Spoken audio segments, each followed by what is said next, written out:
بہرحال اچانک ہی اس کے ذہن میں ایک تصور ابھرا۔ اس نے کہا، میرے بہرو مجھے ایک بات بتاؤ۔ جی دیوی، آوازیں ابھری۔ ایک شخص ہارون ہوتا تھا، میں نے اس کے لیے بہت کچھ کیا، اس نے مجھے ٹھکرا دیا اور کسی اور سے شادی کر لی، مجھے اس کے بارے میں بتاؤ۔ کچھ لمحے خاموشی رہی اور پھر بہرو نے کہا، وہ ٹھیک ہے، زندہ سلامت ہے، اس کی شادی ہو گئی ہے، وہ ایک بچے کا باپ ہے، اب تو بڑا سمے بیت گیا، وہ اپنی بیوی افشا کے ساتھ خوش ہے اور ایک دور دراز علاقے میں اپنا کام کر رہا ہے۔ مجھے اس کے بارے میں کچھ اور تفصیل بتاؤ، سفورہ نے بڑی دلچسپی سے پوچھا۔ پھر کچھ وقت خاموش رہے، پھر انہوں نے کہا، جس لڑکی سے اس نے شادی کی ہے اس کا نام افشا ہے، اس کے باپ کا نام مرزا غیاث بیگ تھا، باپ مر چکا ہے، وہ اپنے گھر میں خوش ہے، ہم تمہیں اس کے گھر کا راستہ بتا سکتے ہیں، اس کا پتی ہارون سرکاری نوکر ہے اور ایک دور دراز علاقے میں کام کرتا ہے، وہ اپنی بیوی سے بہت پریم کرتا ہے، اس کا بیٹا بھی اس کا چہیتا ہے۔ بس دیوی، اتنی معلومات ہم تمہیں دے سکتے ہیں۔ افشا کے باپ کا کیا نام تھا؟ مرزا غیاث بیگ۔ ٹھیک ہے میرے بہرو، کیا تم ہر گھڑی ہر وقت میرا ساتھ دے سکتے ہو؟ ہم تیرے خون کے قطروں سے پیدا ہوتے ہیں دیوی، جب بھی اپنے بدن کو ملے گی تیرے ہر مسام میں سے ایک بیر پیدا ہو جائے گا اور تو جس طرح چاہے گی اور جس طرح تو حکم دے گی تیرا حکم مان لیا جائے گا، پر ایک بات کا ہمیشہ خیال رکھنا دیوی، ہم اپنے شریر کی طرح کمزور ہوتے ہیں، کوئی بڑی طاقت والا کام ہم سے نہ کرانا۔ سفورہ ہارون کے بارے میں تفصیلات سن کر ایک بار پھر انہی احساسات کا شکار ہو گئی تھی جو اسے آتش بنا دیتے تھے۔ دفعتاً اس کے ذہن میں ایک تصور پیدا ہوا تھا، جب مجھے اتنی قوتیں حاصل ہو ہی گئی ہیں تو کیوں نہ ہارون سے انتقام لینے کی کوشش کروں۔ اس احساس نے نہ جانے کیوں اسے ایک خوشی سی بخشی تھی۔ ہارون اپنی زندگی کے عجیب و غریب واقعات سے گزر رہا تھا۔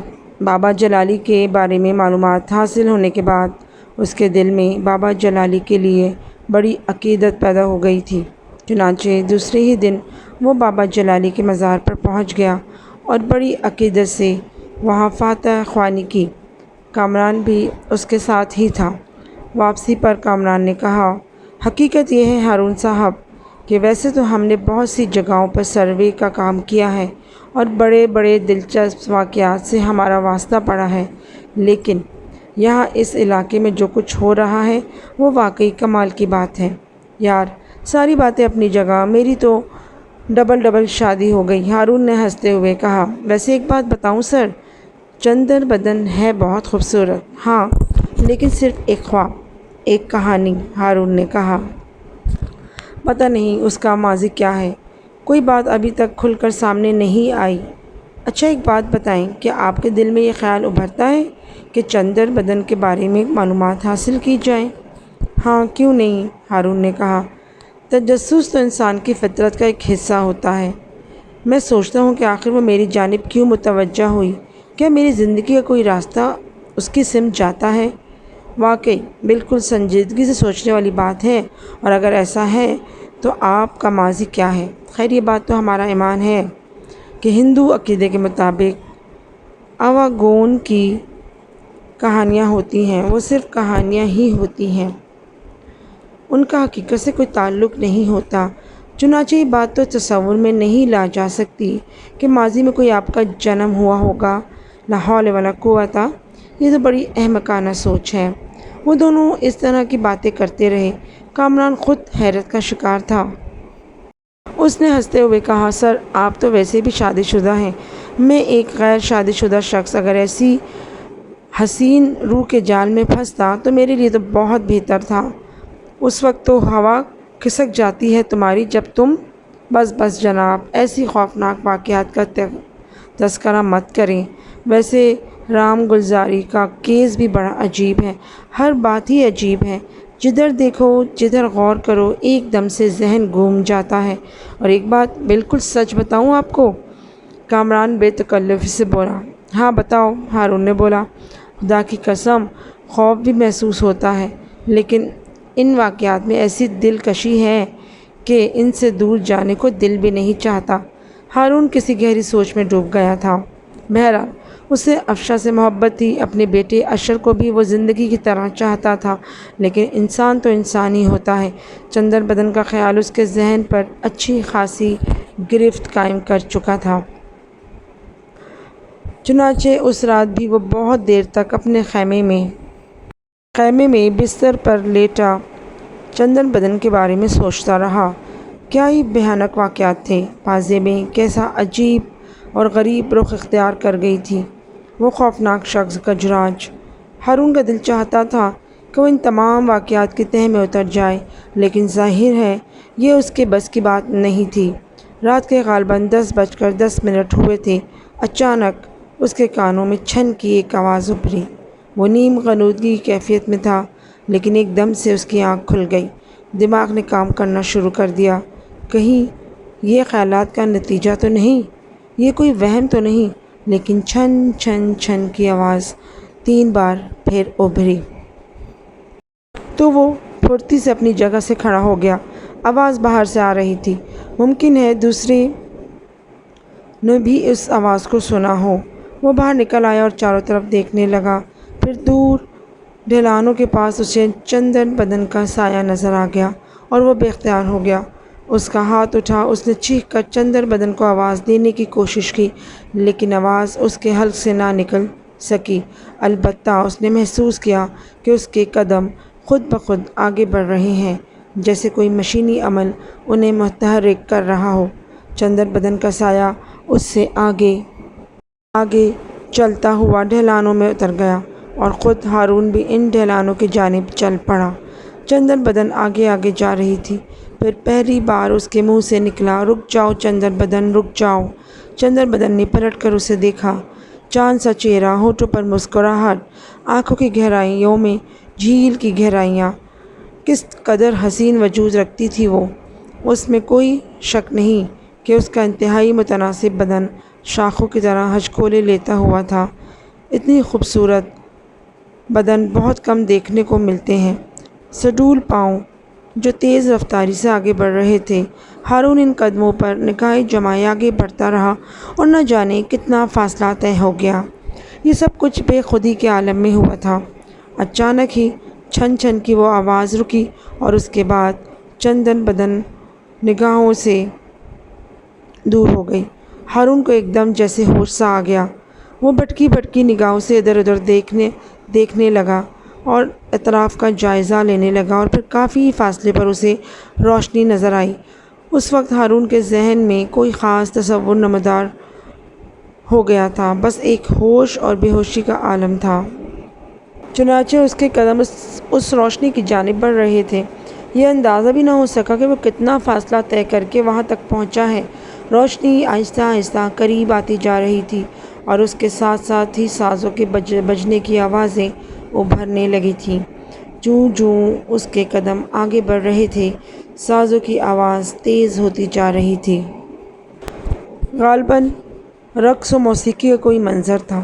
ہارون کو وہ لمحات یاد آ گئے جب اس بھری سبھا میں چندر بدن کو اپنی پتنی سویکار کیا تھا۔ دوبارہ ان لوگوں کے وجود نظر نہیں آیا تھا اور نہ ہی وہاں چتا کے کوئی نشانات ملے تھے۔ ویسے اندازہ یہی ہو رہا تھا کہ وہی جگہ ہے جہاں وہ واقعہ پیش آیا تھا۔ ہارون آگے بڑھتا رہا، پھر اس نے روشنیوں کے سائے میں انسانوں کے گروہ دیکھے۔ بہت سے لوگ تھے۔